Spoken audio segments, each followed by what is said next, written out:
Good morning and welcome to team meeting 18. We have in which we'll received be some discussing valuable. lots of, sorry. We have been told that we have been given excellent feedback that our team meetings need to be a little bit more interesting, and so we're going to be changing the format over the next several weeks. And Daniel, what were you going to say? I was going to say in which we will be discussing Woodblock amongst other things, and giving an update of the marketplace. So I thought I'd give a leader there, Yes, exactly. more entertaining everything. Yes. Well, who knows? Maybe after Oplerno gets much larger, we'll get hired by, Good Morning America to run their Or Fox. to run their show, or Fox. Probably not Fox. There are a lot of people who will turn us off instantly if that happens. Oh, okay. But they're so funny. It's like the best comedy show that I've ever seen. Oh, let's not let our politics show on our sleeve, my good friend. Not quite yet. I'm from Europe. I can't help it. That's true. Well, in America, we're told to be a little bit more silent. Okay. Okay. So tell us a little bit more about social media in July and any of the content updates you want to talk about. Yeah, so we've been busy with social media for July. I've been doing a lot with things with Flipboard, trying to keeping Flipboard up to date so that everybody gets the news. I've put in the comments below, or in the description below, I've put the links for Flipboard. I've also been working on the Oplerno students Facebook. We'll discuss Facebook slightly later, but to get our main page is a little bit stodgy, so we have a students page which is slightly less, where we're slightly more free to post interesting things and make fun of ourselves, and actually put in news that's relevant more for students than for our faculty, which we serve very well with the main Oplerno page.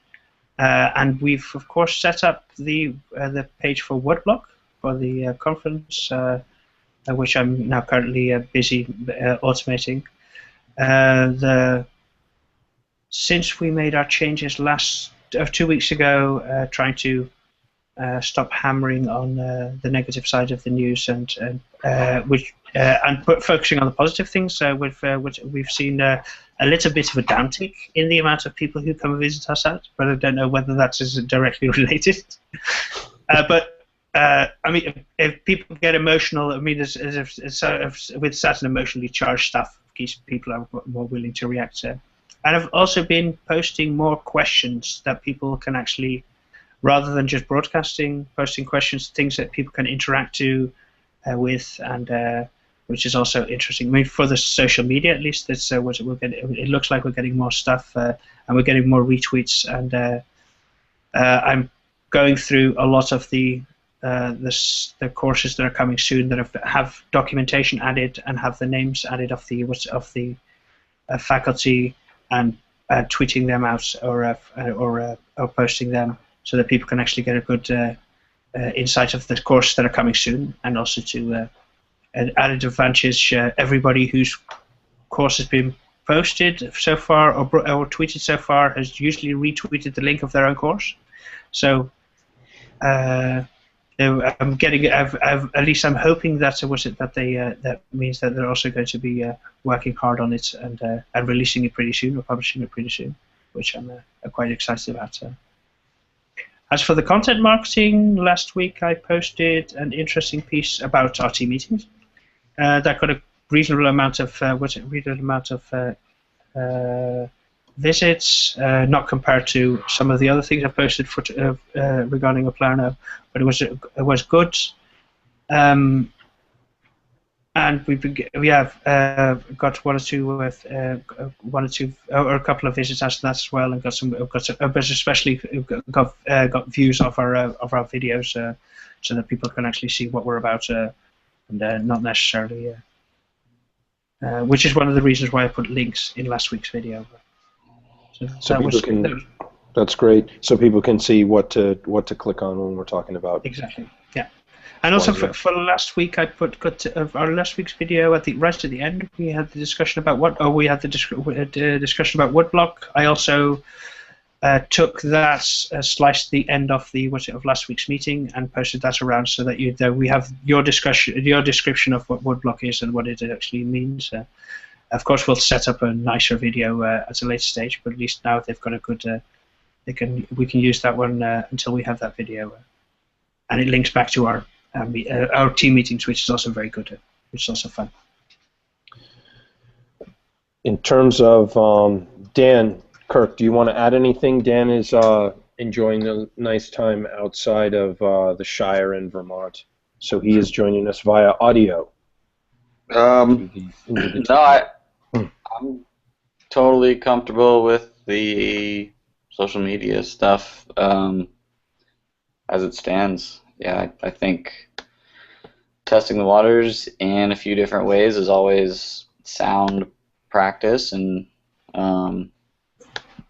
you know, again, until we have a full-on media marketing person, we just have to kind of make do with ideas that we can kind of bring together. Yeah. Which is kind of fun. Yep, and you know, if different people outside who are viewing this video, we're going through different candidates right now.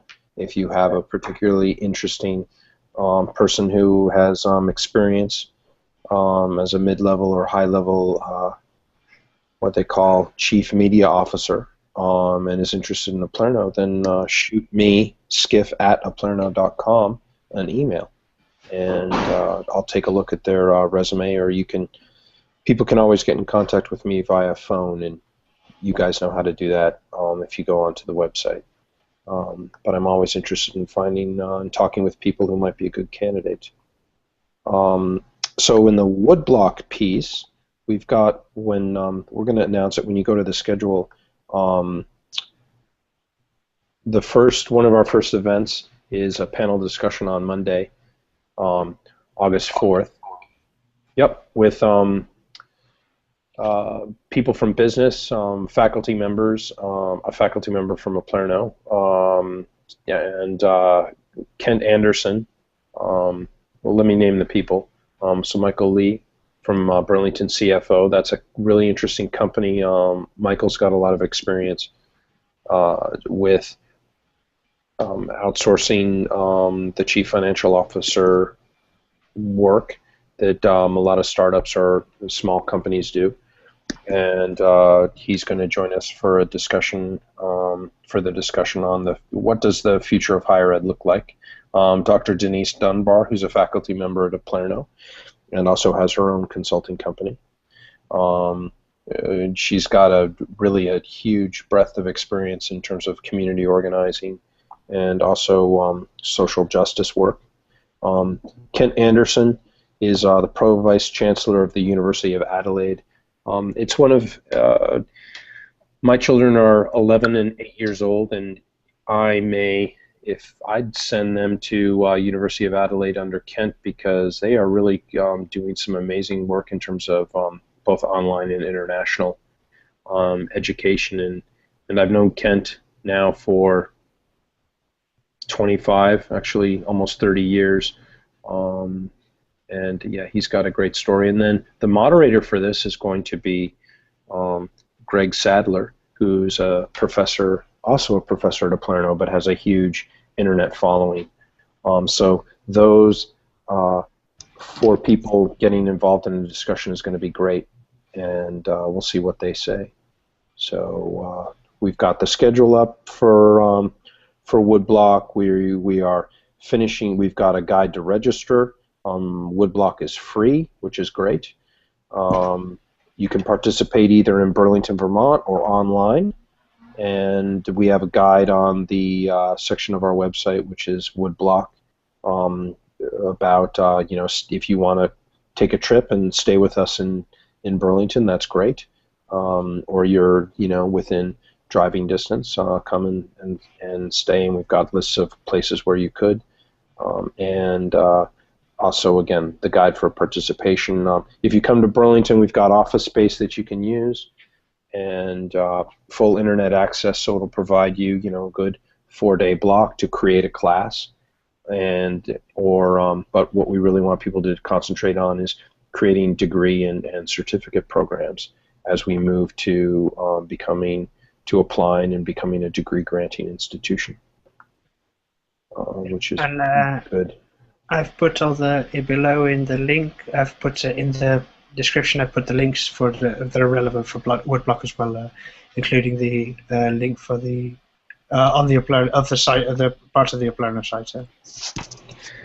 Dan, did we have any questions from faculty this week?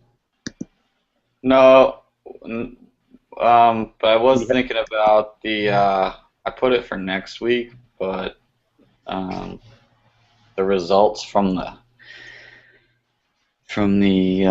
course completion from the faculty survey, yeah. Survey. I don't know if we want to Let's do it next week because I want to go over. We want to go over the pieces, but we did have a little hiccup this week in terms of listings of courses that have been approved and listing of courses that weren't, which were still under development, which we've now addressed. And hiccups are going to happen in any startup or any educational institution, so we dealt with that, which was good. So let's get to the big, necessarily the elephant in the room, which is actually, let's wait. Do you guys have anything else you want to bring up in open meeting? No. Nope. Okay, so let's get to the elephant in the room. Our involvement with Facebook. I'm growing increasingly concerned at Facebook's the articles that have hit the paper over the last couple of weeks about psychological experiments being performed on people who are using Facebook, articles written in the Times. And of course now, as people do more digging, they're finding out that these various research studies have been funded by the U.S. Department of Defense as part of a bunch of different programs on monitoring social groups and monitoring change in different countries and how to figure out when people are reaching the boiling point, getting ticked off at their governments or other types of institutions. Do you guys want to add a little, add your own sort of understanding in terms of what has hit the media in terms of this? Yeah, well, I've in March of this year, or February of this year, you sent me to a conference that I can't discuss too much about, but which was a lot was basically about social media intelligence and the way that social media is being mined by intelligence agencies for information, not just having the intelligence agencies pay, or such as the NSA, take the information directly from Google or Facebook or anything like that, but also in the way that they go from our open and public information, which we broadcast and which we would, which is one of the things that was mentioned in the article as well. That that a lot of people have their information set to public, so that anybody can download it, including any type of agencies, domestic or foreign. So there's a real issue there. I don't, from what I see, at least from what I heard, most of the intelligence agencies are, when it comes to social media, most of the intelligence agencies are seeing it basically as part of part of their regular signals intelligence. So basically, like NSA, they just download everything, or download as much as they can, and analyze it at a later point in time. But especially this new development, say with Facebook, whereby they're not just analyzing, but they're also influencing or taking was it not influencing, but was it experimenting with people, it sounds a lot. It's starting to sound a little bit like they're treading on thin ice. It's personally, I don't really like it. I wouldn't. I've been thinking of trying to get rid of my Facebook for a very long time, but due to a lot of things that I have in that I do, it's virtually impossible for me. But I mean, I can absolutely. I would not advise anybody to to set up a new Facebook account at this time. And I've had lots of people who've come to me and have said, "Yes, sorry, I'm going to give up on Facebook." This is even before this incident that and this is for a lot of people a step too far. I mean, one of the biggest people that I follow on Facebook told me that about that perhaps 1% of the people that are his friends, and he has thousands. So say 500 of 50 people have already left, and I think that that although there won't be a decline, a rapid decline, I do think that there are a lot of people who we value and would value as our students and as our faculty members are leaving. Yeah, Dan, do you have anything you want to add? No. I mean, well, yes, I guess I know that part of our transparency attempts, and not attempts, but as we are constantly pushing to be as transparent as possible, I know one thing, Rob, you said in the past is, if we have nothing to hide, it doesn't matter as much if people aren't using information correctly or ethically, or and part of me is like, that makes a lot of sense, and then the other part of me is like, but we don't deserve to be treated as people at any level like that. So opting out, sure, but on the other hand, when we post stuff, the way we are using it, at least as an organization, that's separate from our own personal accounts, if we have them or not, or whatever. I don't know. I don't know how that works. I don't know, like, what. Okay, so you can see who likes us, and we post mostly either third party kind of, hey, check this out, or even if we posted something that we wrote, it would be on our website anyway. Perhaps using Facebook makes it easier for other organizations to mine the information. However, it's not like it's not already up there. I want to. Sorry, go ahead.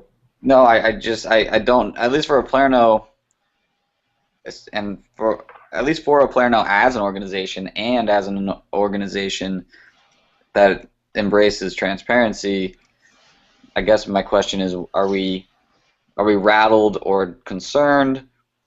And then, like, if not, kind of, then all right. Well, who cares? Yeah, I want to just clarify something that you said. I said, which is, it is really important that institutions are transparent, and institutions should be as transparent as possible, so that they really should have nothing to hide. An institution.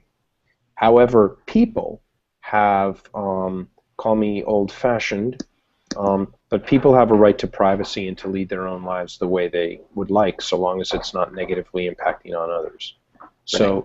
So, for example, while in our operations we need to be as transparent as possible, okay? The individual students who take their courses, they have the right to as much privacy and data protection as they possibly can, and have to opt into sharing, okay? And for an individual, also for us, for our faculty, same thing, okay? We've been we were really slow about getting certain names of faculty out because we wanted to protect people's privacy, to respect their ability to remain anonymous about their involvement with us when we were starting. And when we change something, we're very upfront. What's happening here, though, is that with the Facebook piece, which has me really disturbed, is a couple different pieces. One is the use of the news feed, okay, on Facebook, which is being more and more driven by advertising. But also we know that you can, if you pump to a person, okay, on their newsfeed stories about a particular subject, you can sway them to moving left or right.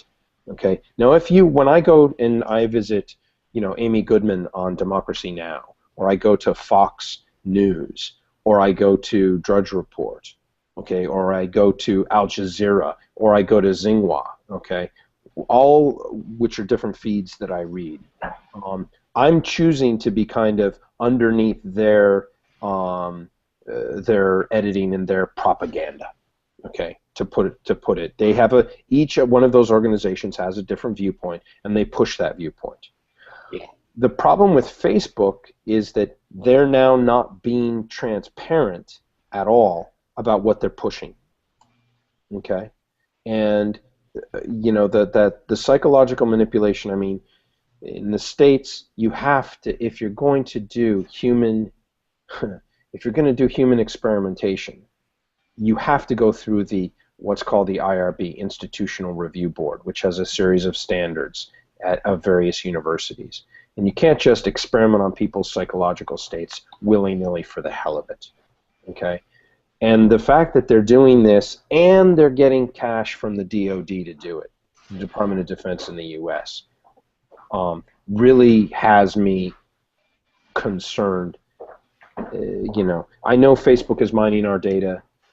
I know they do network analysis. I know you can do certain kinds of predictive things with statistics and other types of modeling about a human being's behavior and who they're interacting with, etc.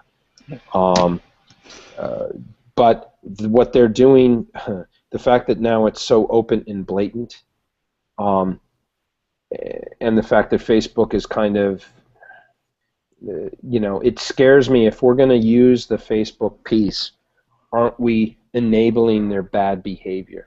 Right, if we're complicit at sure. least. Yep. And I guess I want to, over the next couple of weeks, I want to have that discussion about complicity, because we need to be thinking about whether to completely disengage from Facebook. I know it's a pain, marketing wise, but we can't sell our souls, okay, by engaging with companies that really do a whole lot of bad things. Yeah. Right. And we can't have our, I don't want to pay another. I'm not going to pay. We're not going to pay any more marketing, like hey, let's boost our post. Okay. I don't want Facebook to get a red cent from us until they change their attitude, they change their policy, or we figure out, or we decide that we're for, we're okay with it. And I also kind of want to ask, those people who are watching this this meeting, chime in on the issue. Maybe we can also slice up this discussion and put it out on the web, because this is a really important discussion to have, because a lot of different companies are using Facebook to do their marketing. Okay, and the people who they're creating community with need to understand that, that of what Facebook is doing. It's not okay to use this kind of what do you call it? Psychological operations on a population. It's not okay. It's very different than broadcasting one way. Here's the government's propaganda. This is a push-pull of behavior, and so that's why I bring it up. I want people to chime in. Are they really pissed off? If they're really pissed off, then we need to examine our involvement with them, and maybe switch to something else. Maybe the only thing we can do now is Twitter feeds. Yeah. What's Google Plus's? Is Google experimenting on people? God, I hope not. Sergey has said, do no evil. But we need to figure that out, and we need to support companies and social networks that do not engage in such crazy, such behavior. But maybe I'm totally, again, old-fashioned, and nobody has a concern about this. No, you're right. Yeah, I agree with you. I don't know that we're necessarily compromising or encouraging anyone by having a page that people can like. That person had to already have a Facebook account and opt in and then click to like us, assuming there's no identity fraud going on, you know? Like, in 90, whatever, in most cases, you can safely say that someone had to opt into the whole experience. And yep. I hear you. You know, if they're doing the stuff that we don't know about, that's sketchy. It also leads me to wonder, like, if we're putting out posts, what is Facebook connecting our posts with? Okay? Because if all the posts around us are negative, okay, what does that do to how we're being perceived out there? So the ability to do social engineering and manipulation, granted, that's hardcore tinfoil hat stuff, but the frightening thing is that the more time I'm spending on this planet, the more weird it's getting. I mean, it's all, you know, it's reading slightly like a Philip K. Dick novel, and you know, that's not okay. Right. So we're not going to make a decision today, but I'm hoping that we can get this discussion gets out there, and that we can launch a discussion internally amongst our faculty and potential students. Because, you know, I'm totally ready to eliminate my account, eliminate Oplerno's accounts, and never have anything to do with them again. Even though I've got, like, this is how I've kept in contact with old friends who I thought I'd lost. And, you know, sending them out an email and saying, hey guys, if you want to get in contact with me, here's where we're going to have a list, or something along that line, because this is just not okay. Yeah. Well, in hell, it's a great opportunity for a new social networking site to get created, because people are not, I mean, like Facebook, good God, it's getting out of control. They need to step back. Yeah. So, anything else anybody wants to add about that? Dan, I mean, you know, Daniel, I mean, you know, you've got the most experience with you know, the network security. I mean, how bad could it be? If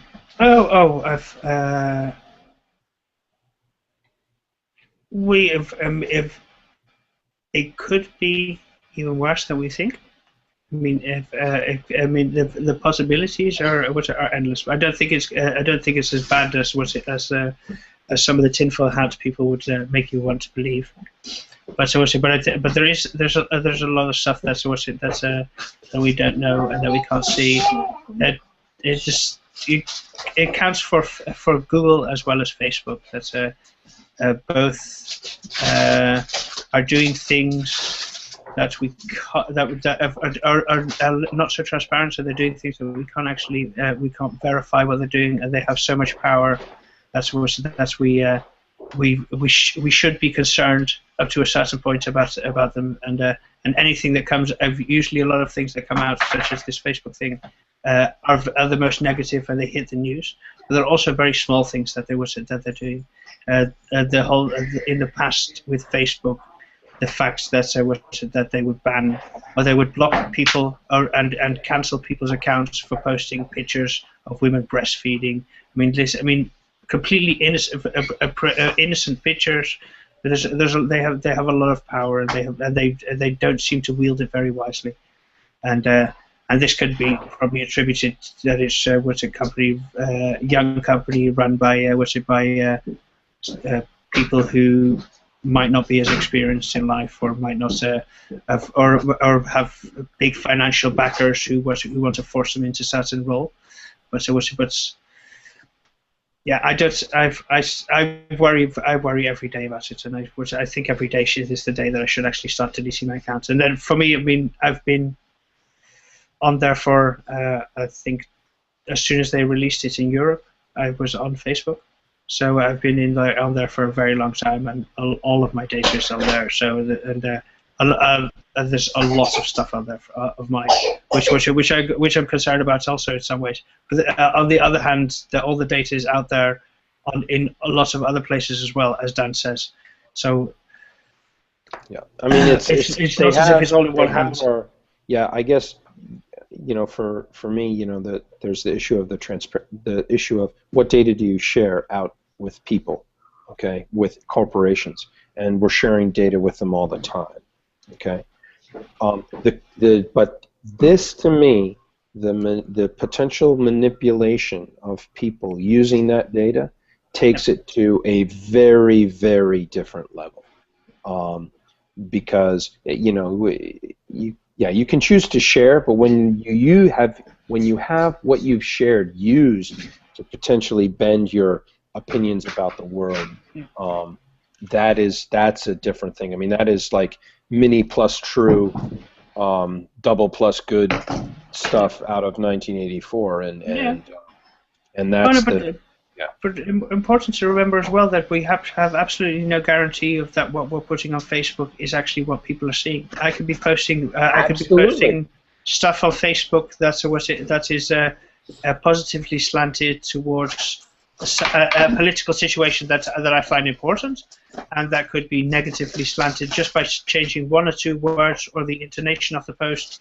I mean, subtle changes, so it can be introduced into a post to completely change the slant of the post, and I would never know because I only see my view, and you would never know because you only see your view. So you'd get a completely different impression. I mean, there's no audit. There's no auditing function at all about what is actually going past. On that positive note, let's if out there anybody who's watching this, if you have an opinion on this, please share it with us at where do we want to send it to? Well, if they can write it in the comments below, if they feel inclined to give the data to Google and to YouTube, they can post it on Facebook. If they're under the post where we post it, if they're inclined to give the data to Facebook, and of course they can send it to our email address if they don't mind our domain hoster or our email hoster getting this information. And otherwise, we're going to have to set up something new. On that note, I'm once again after 3 months of letting it rest for a while, I'm once again investigating setting up a Tor node so that we have so that Oplerno is also has a site which people can visit in the darknet, so that they can really honestly visit our site anonymously and without data. Sure. Sorry? Even though Tor is supposedly now completely compromised. There are a lot of ways the way Tor is self-healing. Even the EFF was it EFF ACLU and Jacob Applebaum, one of the original creators of Tor, are giving the correct information. There have been a lot of problems with, but there's usually outside of the Tor network and far more within browser error, browser bugs, or people not having good security hygiene. So they're cross-posting or they're clicking on links that they shouldn't be clicking on. These type of things. So how about this? Why don't you and I have a meeting about the portfolio and about Woodblock on Wednesday? Yeah. Why don't we spend a half an hour talking about that, and let's live cast it. Oh, great. And why don't we live cast it and just send out an email to people about the potential presentation that you're going to be making on the darknet, so if those people want to chime in live, they can. And why don't we put that, we'll do that at 8:30. You and I will talk about the time after this. Okay, perfect. All right. That sounds great. Okay, so I think that's the last piece of the meeting. Dan, do you want to say anything before you head out? And you're nice to the beach and chill with the banksters in where you're at. Just keep an eye out for our update emails this week. We have a July update, and then we're going to announce Woodblock with all the website links, which are also in the comments or the description of this video, but we're going to be sending out some information, so be ready. Yeah. All right, thank you and guys. create your marketplace accounts. All that you need to do is reset your password. Just reset your password, and you have the account. It is created. Everything. Please update it. Yes. If you have an Oplerno email address, you have a marketplace account, and like Daniel just said, all you need to do is reset the password to your whatever you choose, and that will give you access to your courses and profile in our marketplace, which is enroll.oplerno.com, which is also linked from the homepage. Yes, we'll link it down here as well. Yes. Keith, and the final, read that update. Next week we'll be talking about a bunch of different issues that are in that the June update, and it's pretty exciting. So get your content created, faculty. We're ready. We've built it. We can't liberate you from the drudgery that is adjunct. That is the world of the adjunct. You've got to now produce the content, and we'll get it out there to people.